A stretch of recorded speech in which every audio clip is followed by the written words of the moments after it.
one of the first sort of proper books I remember reading when I was about 10 was a book by Nick Cone called A What Bop a Loop Bop a Lop Bam Boom. Do you know that? It was History of Rock and Roll. Brilliant. Yes. He kind of invented that style for writing about rock and roll.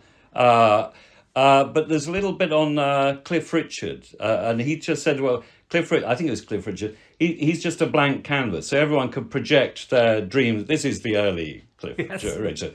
They could just project, if you wanted a clean living boy next door, you could project that onto him. If you wanted a sort of dirty rocker, you could project that onto him. And the Queen, in a way, is the same. And I realised that was the route. I was saying I didn't want to live with another member of the royal family in my head for 2 years. But actually, what I then did, because her own character is quite opaque or stroke dull. But what I did was I realised that actually it was about the kind of the unconscious of everyone, what everyone thinks of her. And so it's really at least half the book is people meeting the Queen and her effect on their minds. Yes. And how they behaved. And as you were saying, a lot of, I mean, the main emotion people felt was fear, even though she was, she was trying not to be intimidating. She was trying to be friendly. But people, I mean, like Kingsley Amis, this great kind of forthright comic novelist, Martin Amis, his son, said he had to take a course of Imodium. So it's because he was so terrified of shitting in front of the Queen. And then he took so much, he thought he might never be able to go to the loo again.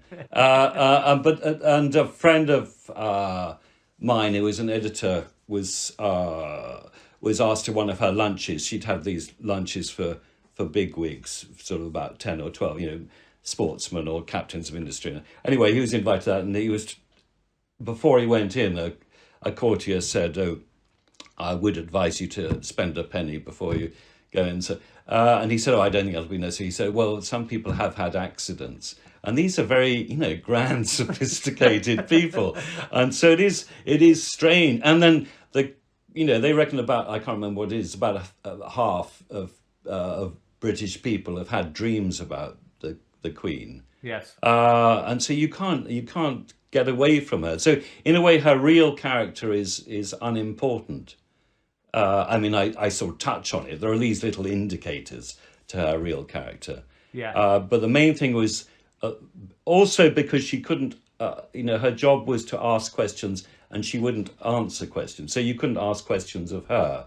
And so that was another sort of wall in front of getting to know her. And so whenever people met her, and then like when in these ceremonies where people are knighted or get OBEs or whatever, their relatives always say, "What did she say? What did she say?" And people can never remember. They can remember what they said to her, and it's largely just because she asked a question, and you can't really have a conversation with her. No. And so you just have this, and people are also very self-conscious. And how did I look the part? Was my tie straight? Did I make a fool of myself? They're so worried about making a fool of themselves, they don't take anything in. Yeah. And so actually the amount of actual solid recollections which show her character are incredibly few and far between.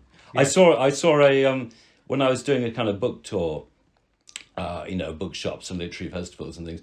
Someone, I think it was in St Andrews, a man came up at the end when I was signing, said he'd been the Queen's doctor for 20 years. And he said, "And you're quite right." And he'd even given her stitches when one of the corgis had bitten her. And she said, "But you're quite right. I can't remember anything," she said. Right. Because he was always on best behaviour, and if you're on Yes. best behaviour, don't take it in anyway. But then from her point of view, which again, I think this book does make you think about it from her point of view and how she must have viewed the world. From her point of view, the world is full of bumbling idiots who are urinating in their pants and shitting themselves. Yes, actually, funnily enough, because people have said, "Oh, well, she might have thought that the world smelt of new paint because people were always painting, hospitals Yes. before. But of course, it might have been a mixture of shit and paint, an unpleasant kind of combination of smells."